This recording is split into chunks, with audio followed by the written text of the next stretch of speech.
Mesdames, Messieurs, bonjour et bienvenue sur Angle de vue. La situation au Mali mérite qu'on s'y attarde. Le temps d'un débat plus un jour ne passe sans que des revendications sociales ne soient signalées dans un secteur d'activité. Les magistrats, les greffiers, une catégorie de fonctionnaires des affaires étrangères ont tour à tour entamé des grèves. À ce tableau déjà préoccupant, il faut ajouter une partie des enseignants toujours en grève, de même que le personnel de santé dans les hôpitaux publics en grève illimitée depuis le 9 mars sur tout le territoire malien. Le constat a d'ailleurs été fait par notre correspondante à Bamako. Les affres de cette grève sont visibles sur tous les Maliens.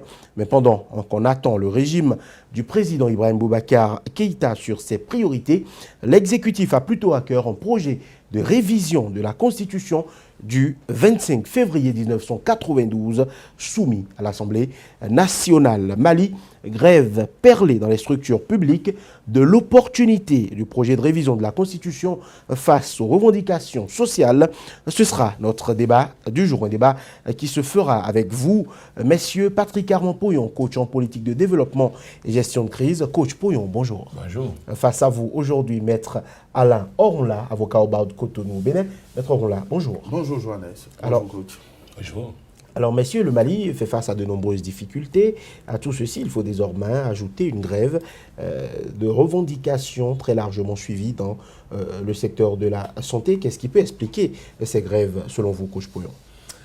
C'est l'usure du pouvoir. C'est l'usure du pouvoir. Vous savez, le président Ibeka est venu au pouvoir dans des conditions d'espoir, dans des conditions d'espérance. Il a démarré avec un premier ministre qui avait une carrure, des ministres qui avaient une carrure. N'oubliez pas que le ministre de la Défense a réussi à déposer Sanogo en prison sans avoir tiré un seul coup de feu.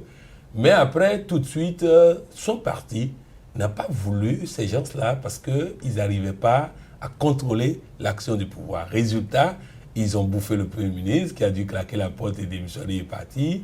Ils ont exigé la démission du ministre de la Défense qui est parti. Et donc, les caciques, les ténors, les têtes couronnées, si on peut appeler ça ainsi, les gens qui connaissent la maison, qui savent comment faire le métier, sont partis et nous sommes revenus à un gouvernement partisan.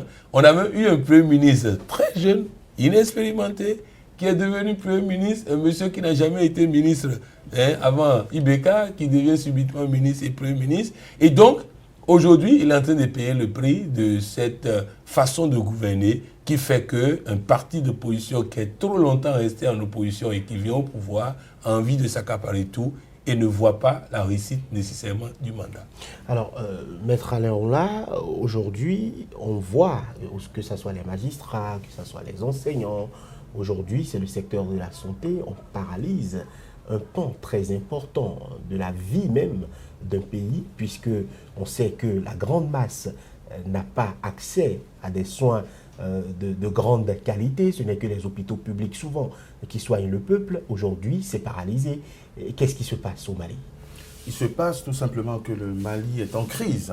Après la crise des sectes djihadistes, de la partition à peine voilée du pays, il se passe que le peuple est impatient et que ceux qui revendiquent ne revendiquent jamais de manière fantaisiste, mais je crois, protestent contre non seulement l'usure du temps, je dirais, mais contre l'incapacité véritable du président Ibeka à faire face aux problèmes réels du Mali. Son mandat est raté, ça, il n'y a plus de doute là-dessus, mais on ne perçoit pas les efforts qui sont faits pour rectifier quelque peu le tir. Bien au contraire, c'est un régime qui s'embourbe dans les affaires. Je veux dire, c'est un régime dont les proches s'enrichissent. Ibeka est resté très longtemps dans l'opposition, est venu par surprise au pouvoir, donc trahit une impréparation à la gestion des affaires, à la connaissance du pays Mali lui-même et à un sauve-qui-peut général qui rend impatient tous les secteurs et toutes les couches de la population malienne, ce qui explique ces grèves qui font beaucoup de victimes mais qui apparemment paraissent inévitables, inéluctables. Alors, coach Patrick Armand-Pouillon, il y avait 9 points de revendication de la plateforme syndicale des deux grandes organisations de la santé au Mali. 8 ont été satisfaits. Est-ce utile encore d'ouvrir une grève illimitée? Il faut faire attention. Je peux demander une seule bonne chose et 8 conneries, et on me donne les 8 conneries sans me donner la seule bonne chose que j'ai demandé. Donc, il ne faut pas te raisonner en termes de nombre de revendications qu'on a satisfait, non. Et vous savez, au fait, c'est quoi? C'est-à-dire que le président Ibeka est allé très vite dans un pouvoir à lui. Or, il oublie les conditions dans lesquelles il est arrivé au pouvoir. Ce n'est pas une élection où tout le monde a pu voter. Ce n'est pas une élection. Donc, il devait quand même avoir le profil bas de dire pourquoi on ne se met pas tous ensemble. C'est pas encore. C'est un début de transition. C'est-à-dire qu'aujourd'hui, il a enrichi l'opposition. Il a enrichi les autres. Et bizarrement, l'opposition observe parce qu'ils se disent, ils sont tellement par terre que si on s'y met encore, on va aggraver la situation. Je crois, je l'ai dit déjà il y a près d'1 an sur Sika TV, je l'ai dit, il gagnerait à avoir un sursaut d'orgueil, ne pas regarder les prochaines élections et de solliciter l'opposition pour qu'on se mette ensemble. On ne peut pas être attaqué et divisé pour affronter ceux qui nous attaquent. À partir de cet instant, il faut se mettre ensemble pour faire un front. Parce que, vous voyez, même les accords au Nord ont un problème d'application parce que il faut que la classe politique soit mobilisée pour accepter un certain nombre de sacrifices afin que nous ayons la paix. Or, quand vous êtes dans un clivage de opposition au gouvernement, si le gouvernement a le courage de franchir certaines lignes, l'opposition va utiliser contre lui. Donc, résultat, il est bloqué et tout ça. Donc, vraiment, je crois que le président Ibeka a trop fait une gestion partisane du pouvoir et ça paie cash parce que son parti est trop modeste pour gérer à lui tout seul la nation malienne. Alors, Maître Alain, 9 points, 8 satisfaits. Ce que aujourd'hui la plateforme demande, c'est qu'ils ont demandé environ 100 000 francs de primes par rapport à certains de leurs salaires qui ne seraient pas assez élevés. Le gouvernement n'a pu donner que 6 000 francs. CFA, on parle en termes de CFA, on n'a pu donner que 6 000 francs et cela justifie, en tout cas pour la plateforme syndicale, cette grève illimitée en grande partie. Je ne dirais pas mieux que le coach qui a dit que vous pouvez revendiquer 8 conneries, mais on va dire 8 pécadilles sur 9, alors que c'est la 9e qui est déterminante. Et vous-même, regardez l'exemple que vous donnez. On connaît le salaire de ces différents personnels qui revendiquent une prime de 100 000 et sur laquelle on leur octroie 6 000. C'est du foutage de gueule. Donc je comprends que le mouvement se durcisse, non seulement parce que cette revendication n'est pas satisfaite, mais l'art et la manière ont peut-être manqué et je crois que ce personnel a compris qu'il faut aller plus loin et plus durement, d'autant plus qu'il y a des deniers qui se partagent au sommet de l'État, entre les proches du régime. Donc je crois que ce ne soit pas compréhensible. Je vais faire un petit retour en arrière. Je crois que les magistrats sont mis en grève au mois de janvier. La moindre revendication était le doublement de leur salaire, de leur traitement. Le calcul a été très rapidement fait pour constater que si on devait donner satisfaction à cette revendication légitime, il en coûterait près de 35 ou 40 milliards de francs CFA à l'État malien qui a dit ne pas pouvoir faire face à ces revendications. Donc c'est d'abord un problème de calcul, un problème de ressources que tous les Maliens peuvent comprendre puisqu'ils se sont sacrifiés pendant de nombreuses décennies.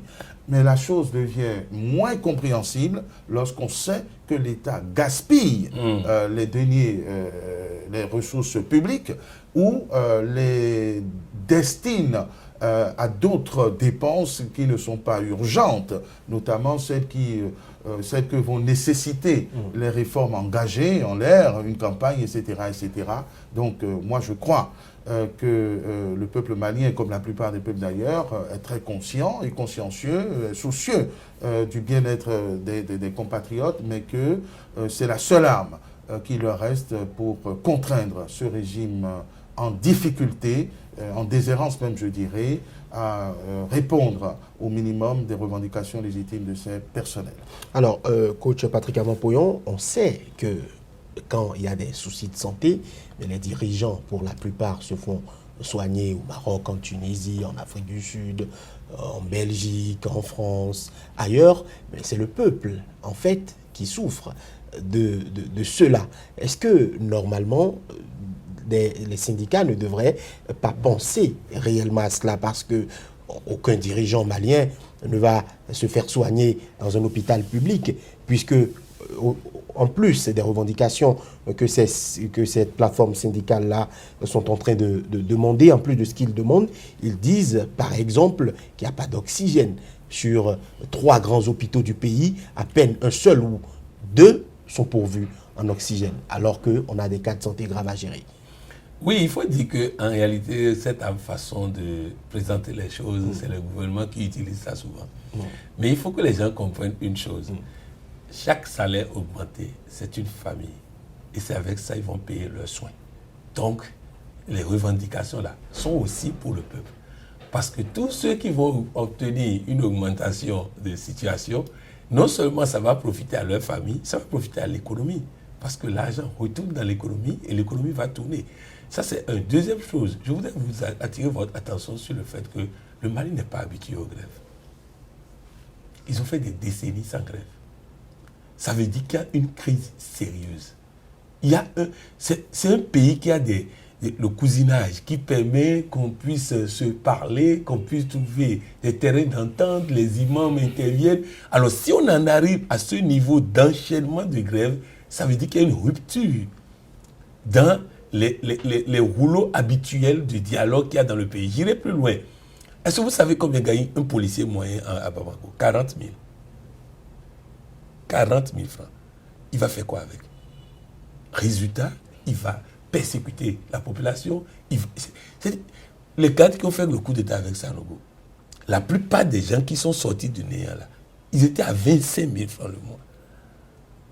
Et ils ont le pouvoir. Et vous voulez que ceux-là remettent le pouvoir alors qu'ils sont maintenant contrôleurs du pouvoir d'État après avoir gagné 25 000, 35 000 le mois.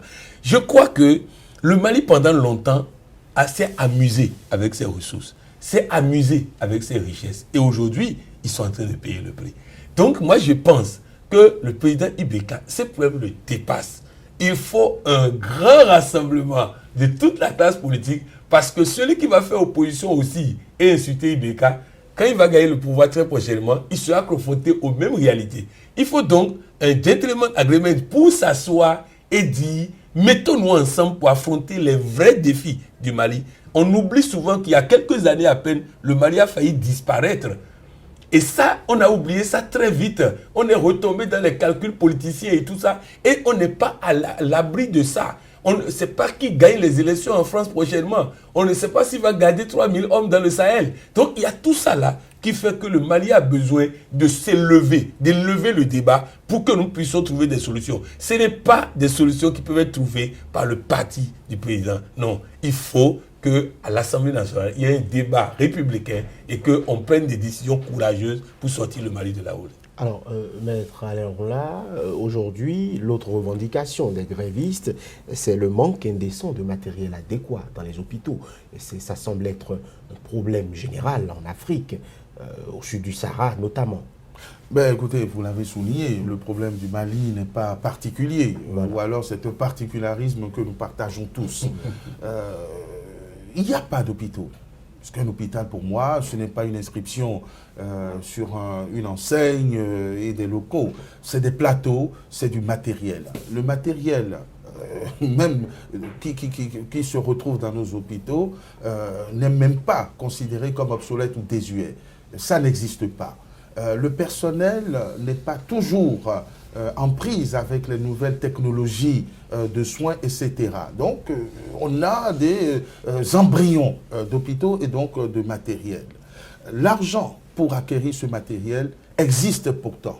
Il est dilapidé, il est gaspillé à autre chose. Quand on parle d'augmentation de salaire, je dis, c'est une manière aussi de présenter les choses. Il s'agit tout simplement d'élever, d'améliorer les revenus déjà très modestes de ce personnel, donc qui est totalement en dessous.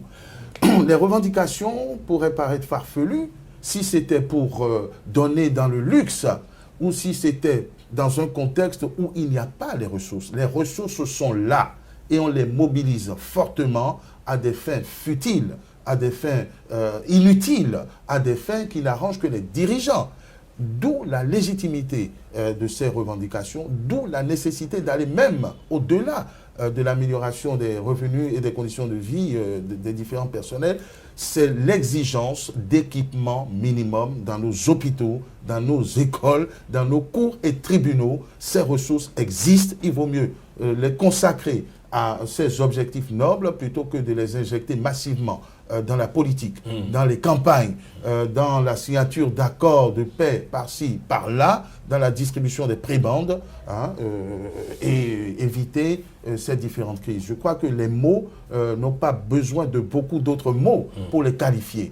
Il faut que nos gouvernants prennent enfin conscience des raisons pour lesquelles ils sont élus, et qu'ils ne reviennent pas perpétuer un schéma, parce que c'est étonnant de la part d'un IBK qui a fait carrière dans l'opposition de se comporter de manière clanique, voyez-vous, et à préserver ses différents intérêts, à s'éloigner des problèmes qui les dépassent. Ils sont nombreux, les défis sont nombreux, ils sont énormes. Ils ne peuvent pas être gérés que par le seul président IBK, donc d'où l'appel au rassemblement, mais un rassemblement sincère, un rassemblement franc, et non pas des objectifs politiciens qui leur permettraient de se perpétuer au pouvoir. Alors, il y a le représentant des plateformes syndicales qui dit du début à la grève jusqu'à maintenant, nous n'avons été approchés par aucune autorité pour d'éventuelles négociations. On rappelle que la grève a démarré depuis le 9 mars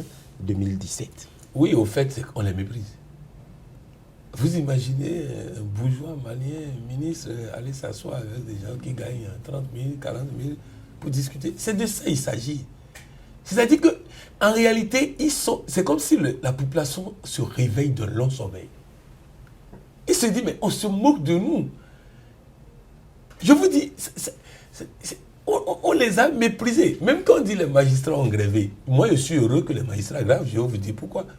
Moi, j'ai échangé avec des magistrats à Bamako qui m'ont dit j'ai payé 4 millions pour être magistrat. Je dois récupérer. Donc, il dit. Vous voulez parler de la formation? Non, il dit qu'un plaignant. Non, 4 millions pour avoir le droit d'être magistrat, pour réussir au concours. Et il dit lorsque un plaignant fait la bêtise de venir se plaindre chez nous, il n'aura pas un franc.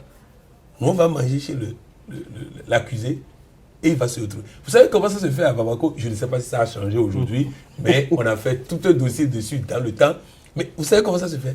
L'avocat, quand tu le consultes pour un dossier, il appelle le juge, il demande combien le juge veut, il ajoute pour lui et il te dit le montant pour que le dossier soit clos. Et quand tu fais le montant, le dossier est clos. Voilà comment ça fonctionnait. Je ne le connais pas aujourd'hui, mais c'est pour vous dire que dans ces conditions, s'il commence par revendiquer une augmentation de salaire, ça veut dire qu'il y a une envie de quitter ces pratiques-là. Il y a une envie d'avoir des revenus qui les met à l'abri de cette façon bizarre de faire la justice. Donc c'est pour vous dire, il y a des cas qu'on ne peut même pas citer à la télé. Je dis, nous avons fait un tour en prison, il y a des cas qu'on a vus, c'est même pas imaginable. Et que des gens se retrouvent là pendant 6 mois et ils n'ont pas encore vu qui que ce soit. Personne ne les a déjà écoutés. Moi, je dis, je m'organise à trouver des moyens pour constituer des avocats, pour faire le tour des prisons, pour voir ces personnes-là dont personne ne parle et les aider à au moins faire en sorte qu'un juge les écoute. Parce que c'était quand même. Donc, c'est pour dire que l'état de la justice dans ce pays est très bas. Et donc, si les magistrats disent relever notre revenu, je dis il y a une prise de conscience quelque part parce qu'ils ne veulent plus compter sur les autres formes d'argent. Ils veulent commencer par compter sur leurs revenus et c'est salutaire. Et l'État doit normalement encourager ça et mettre les magistrats dans des conditions où la petite corruption qui fait que le bas peuple est quand même piétiné, minimisé et tout ça puisse quand même disparaître. Je crois qu'il faut écouter ces gens-là. Et comme Maître l'a dit, il faut qu'il y ait, je dirais même un débat républicain, mais pas débat de longue haleine, tout ça, mais que les gens se parlent, que les leaders se parlent et qu'on oublie d'abord les élections présidentielles à venir et qu'on règle les problèmes du Mali. Parce qu'on ne peut pas avoir... Je vais vous donner un exemple. Il y a quelques années de cela, je devais aller à Bamako pour une grosse opération de formation. Quelques temps avant, on m'écrit, on dit il y a élection. Donc, il faut reporter. Il n'y a pas eu élection. Il y a eu coup d'État. Donc, vous voyez qu'on joue tout sur la base des élections.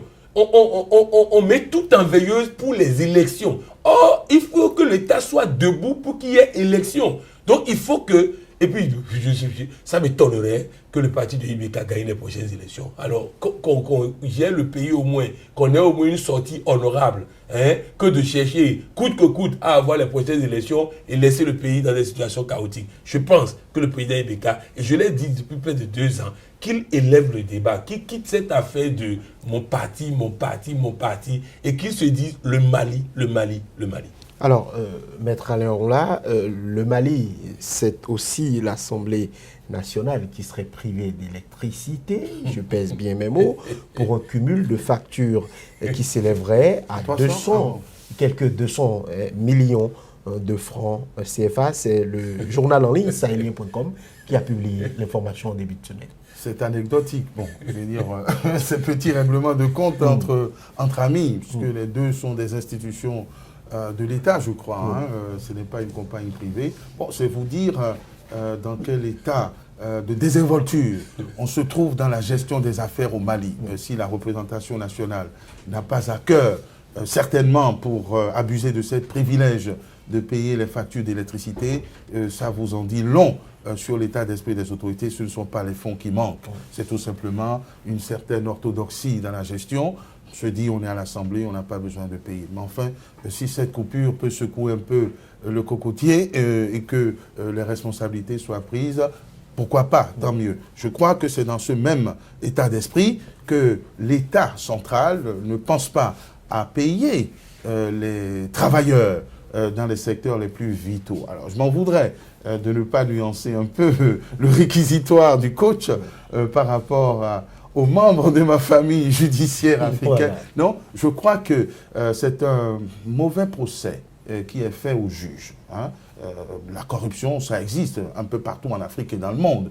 Mais je pense que ça reste prioritaire, même si de manière légitime, il y a un prisme déformant qui fait croire aux justiciables, aux populations, que c'est toujours une affaire d'argent, Les magistrats ou le personnel judiciaire qui s'adonne à cette pratique doit être infiniment minoritaire. La preuve, c'est qu'ils revendiquent. S'ils revendiquent, c'est parce qu'ils ne sont pas satisfaits. Ce n'est pas seulement une question de confort intellectuel et de vouloir sortir de la corruption. Voyez-vous, c'est parce que réellement, l'immense majorité de ces personnels et de ces magistrats se contentent de ces revenus.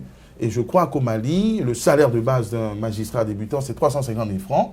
Ils ont demandé à être augmentés, c'est-à-dire à passer à 750 000, ce qui reste quand même raisonnable. Des magistrats bien avancés au sommet de leur carrière sont autour de 1 million. Ils veulent aller un peu plus loin, 2 ou 3 millions de francs CFA.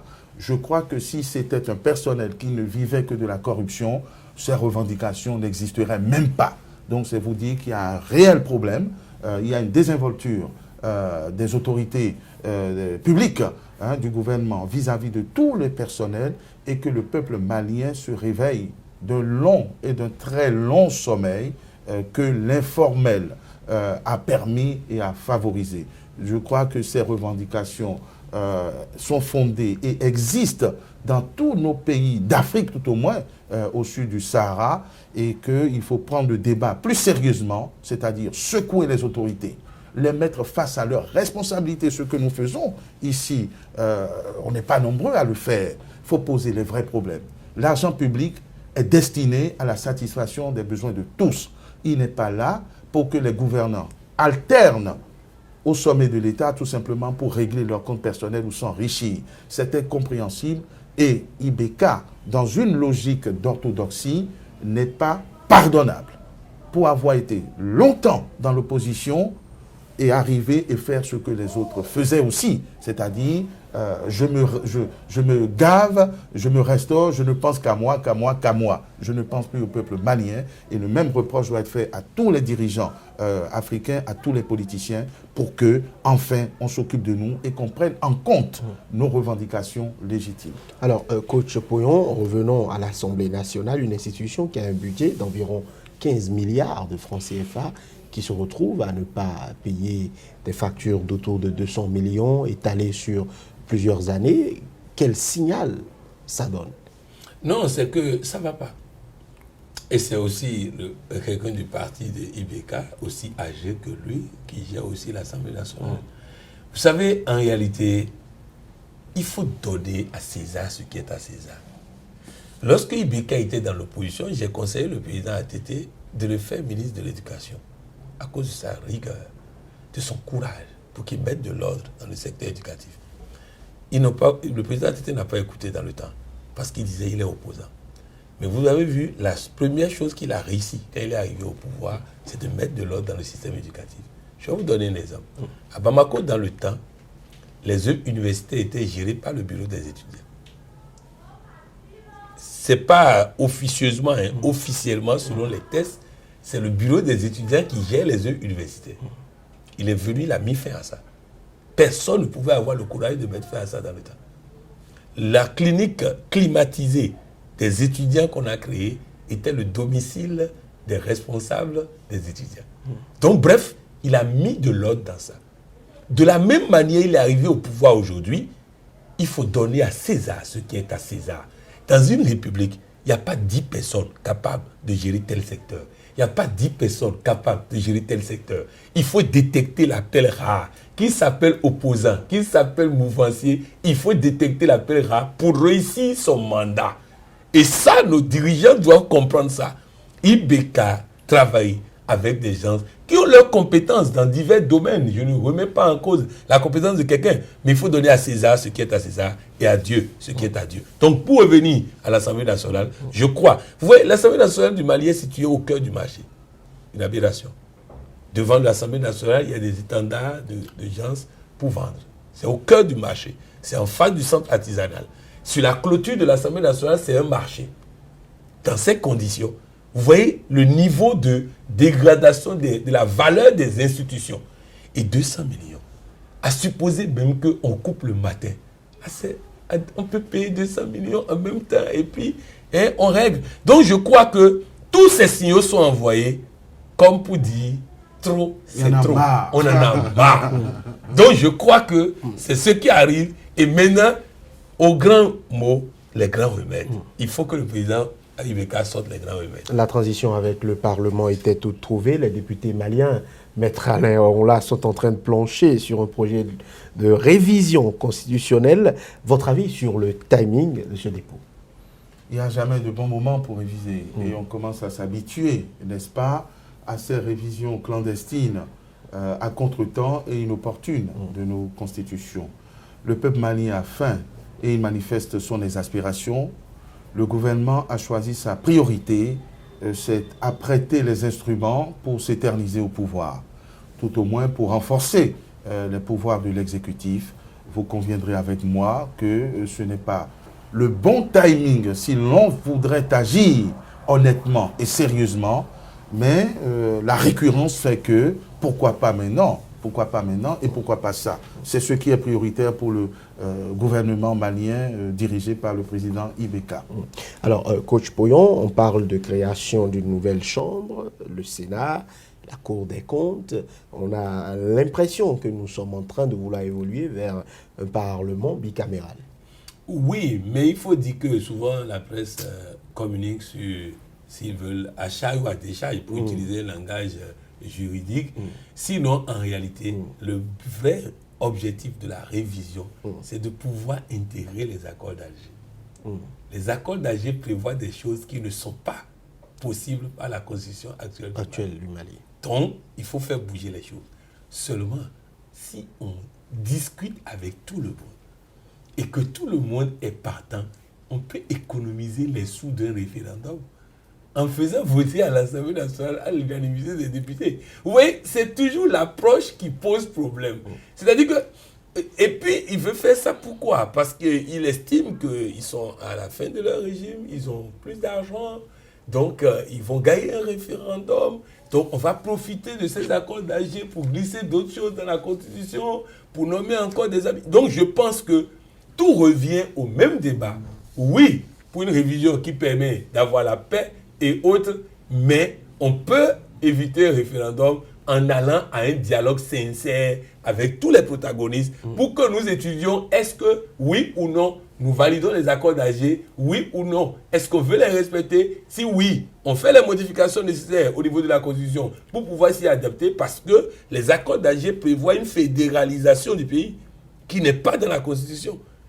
Les accords d'Alger prévoient une élection pour élire des vice-présidents par région du Nord qui ont le pouvoir de gérer ces régions. Ce n'est pas prévu dans la Constitution. Et moi, je trouve même bizarre qu'on ait signé un accord qui n'est pas prévu dans la Constitution et maintenant qu'on veuille visiter la Constitution pour le mettre en accord. Il y a quand même, c'est-à-dire la méthodologie pose un sérieux problème. Et mieux, vous savez que pendant longtemps, le président Ibeka a passé tout le temps à insulter la France, à insulter les autres, qui sont en train de sacrifier leurs ressortissants pour la sécurité du pays. Mais il dit oui, ils n'ont qu'à nous laisser tranquilles, on ne veut pas traiter avec les rebelles et tout ça. Mais écoutez, si vous ne voulez pas traiter avec les rebelles, envoyez vos soldats. Mais on s'est rendu compte que fierté malienne, notre armée, on a vu ce que c'est. Donc, à partir de cet instant, moi, je pense sérieusement que le président Ibeka a besoin de sortir de ce trou. Il doit être président du Mali et non président de son parti.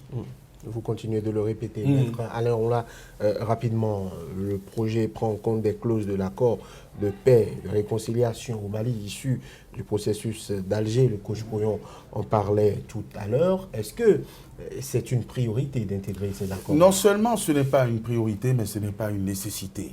Les accords d'Alger n'exigent pas pour leur application une modification actuelle et immédiate de la Constitution. C'est un objectif. Donc on a le temps, on a au moins 5 ou 10 ans pour intégrer ou pour faire les aménagements nécessaires à leur application.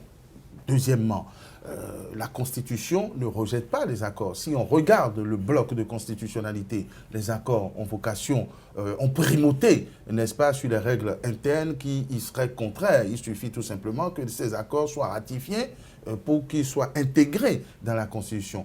Mais ces accords, rappelons-nous, ils ont posé des préalables qui ne sont même pas observés. C'est-à-dire, c'est des gens qui sont allés autour d'une table et qui ont apposé, pour ceux qui ont bien voulu apposer leur signature sur ce document, mais le fameux DDR, il ne s'observe pas. Tout le monde a gardé ses armes. Il y a des mouvements qui tuent tous les jours, et encore récemment, il y a des soldats qui sont tués ici et là.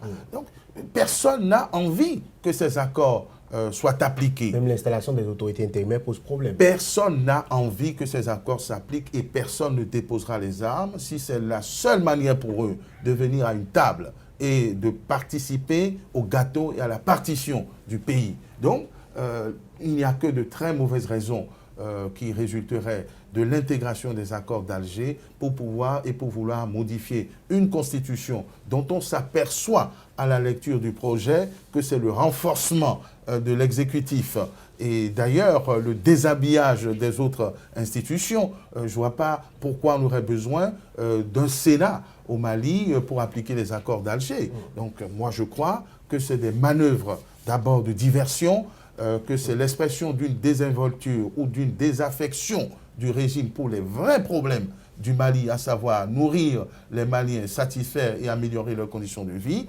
et plutôt que de se tourner vers les instruments qui permettront aux gens de durer au pouvoir et de confisquer le pouvoir. Donc je pense que ce sont toutes de très mauvaises raisons et que l'urgence serait pour un grand personnage, une grande personnalité comme le président Ibeka, de penser vraiment Mali et de couronner sa longue carrière politique, surtout dans l'opposition, par une fin de mandat meilleure que le ratage qui a été constaté pendant les 3 premières années de ce mandat. Alors, toujours dans ce projet de loi, on parle de la Haute Cour de justice qui ne figure plus parmi les institutions de la République. Mais on dit quand même que cette Haute Cour-là serait quand même là pour juger le président de la République et des ministres si on leur reprochait des faits répréhensibles.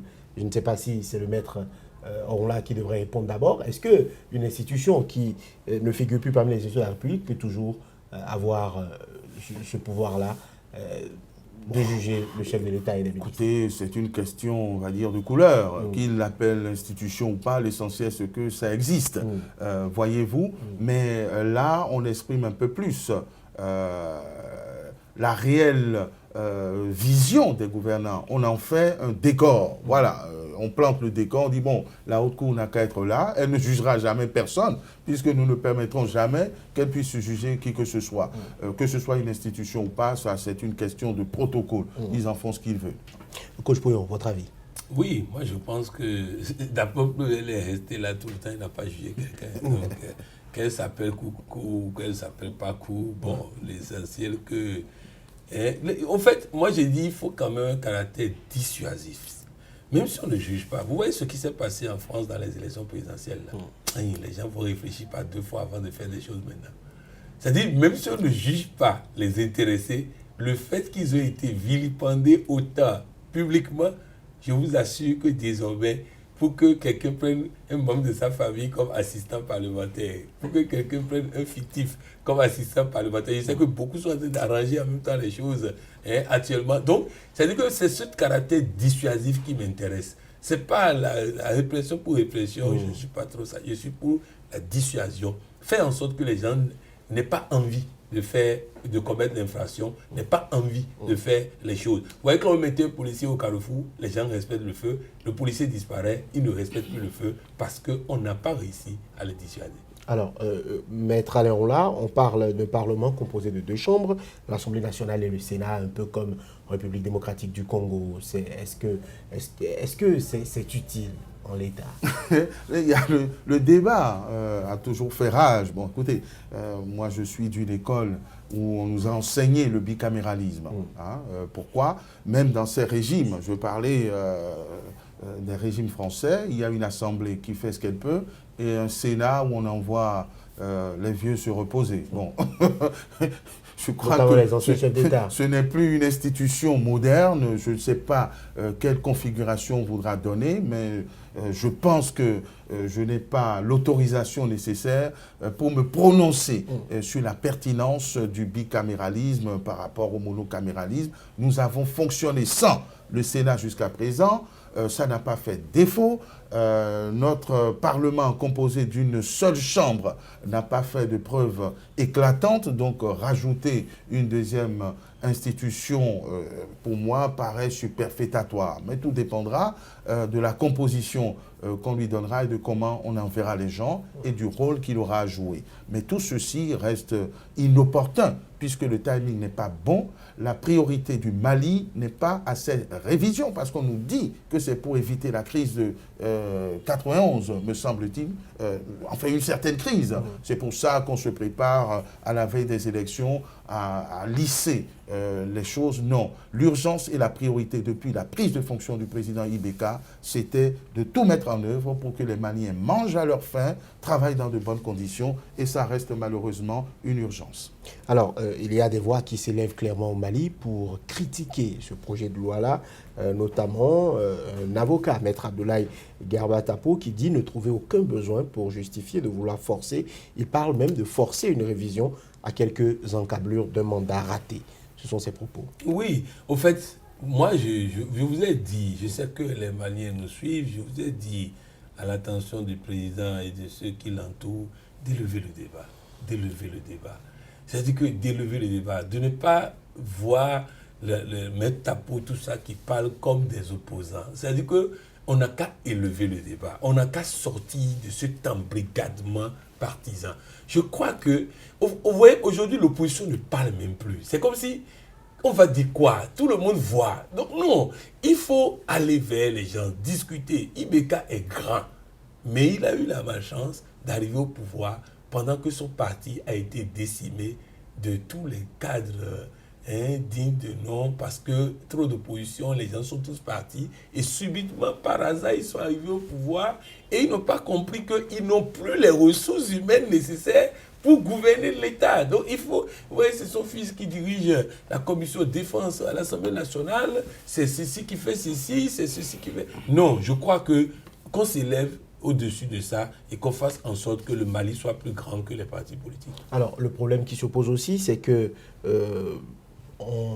cela revient souvent, Maître Alain Rolla, qu'en Afrique, on parle de préparer les gens on parle consensus, on parle discuter avec les gens, avec tact, pour que l'information puisse passer, parce qu'on dit souvent que quand on parle de modification de la Constitution, tous les membres, tous les concitoyens notamment, tous les citoyens d'une nation doivent être informés et doivent participer au débat avant qu'on modifie la Constitution. Les critiques, il y a des critiques qui s'élèvent aussi contre ceux-là qui estiment que c'est juste le clan du président qui veut faire passer une loi en force à l'Assemblée, alors même qu'on devrait informer tous les Maliens et les faire participer au débat. Si vous voulez déplorer le déficit d'information, moi je vous soutiens. Il n'y a même pas d'information sur le sujet. Personne ne communique, le gouvernement ne communique pas. Ce projet de loi est sorti de manière intempestive. Il semblerait que ce soit le président qui ait décidé à l'occasion d'un conseil extraordinaire. Il y avait une commission qui a été mise en place pour, oui, mais je veux dire, il y a pour élaborer. Personne n'était préparé à ça. Un 10 mars, il semblerait que le président ait convoqué un conseil extraordinaire des ministres pour envoyer ce projet de loi au Parlement. Et il n'y a pas grand monde pour s'exprimer sur le pour ou sur le contre. Je pense que c'est quelque chose qui est en train de se passer dans l'indifférence totale du peuple malien, sauf quelques mauvaises langues ou mauvaises plumes qui s'égarent sur le sujet. Et c'est bien la preuve que la préoccupation des Maliens n'est pas cela. La préoccupation des Maliens, c'est ce que vous avez dénoncé, c'est les grèves dans tous les secteurs. Et des grèves qui frisent même la sauvagerie, c'est vous dire que le peuple a faim, il faut le savoir ça, et que le président de la République et son gouvernement est en dehors. Pourquoi on sort ce projet? Il n'est pas inimaginable que ce soit pour distraire encore, pour faire diversion.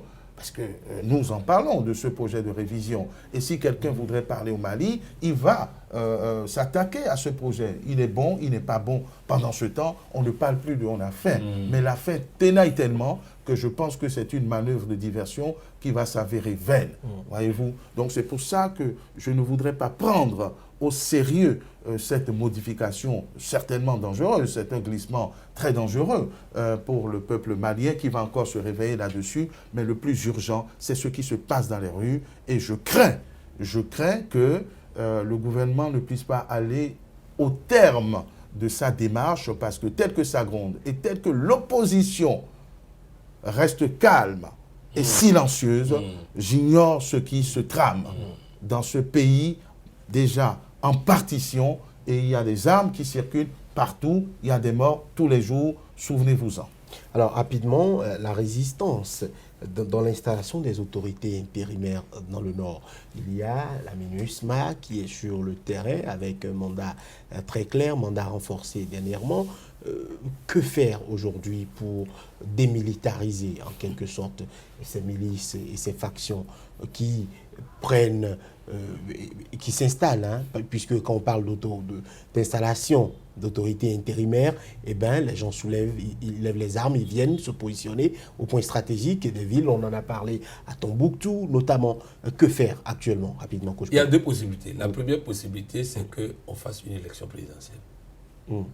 Il faut un président fort, un président légitime qui sort des élections pour régler. Deuxième possibilité, si tel n'est pas le cas, que tout le monde s'entende. Le pouvoir va retrouver une légitimité. Vous ne pouvez pas imposer la discipline sans légitimité. Vous imaginez, dès que Ibeka est venu, ils ont réussi à arrêter Sanogo sans tirer un seul coup de feu. Parce qu'ils étaient sortis des urnes légitimes et forts.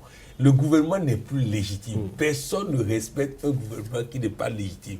Donc, à partir de cet instant, moi je dis, il y a deux possibilités. Soit des élections anticipées, soit on se met ensemble et on fait union sacrée face à ces rebelles. Et vous allez voir tout de suite. Je vais vous dire, la population du Nord Mali est capable, sans l'armée du Mali, sans les personnes extérieures, de régler le problème des terroristes.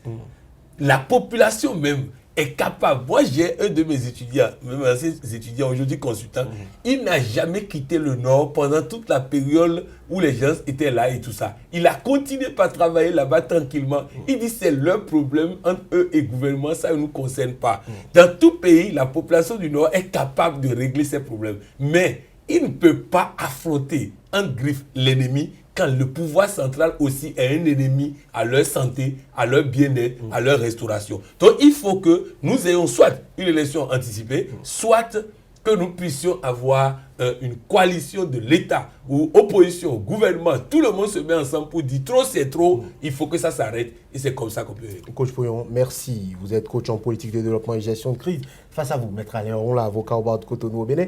Ce sera tout pour ce débat. Merci de nous avoir suivis. Merci.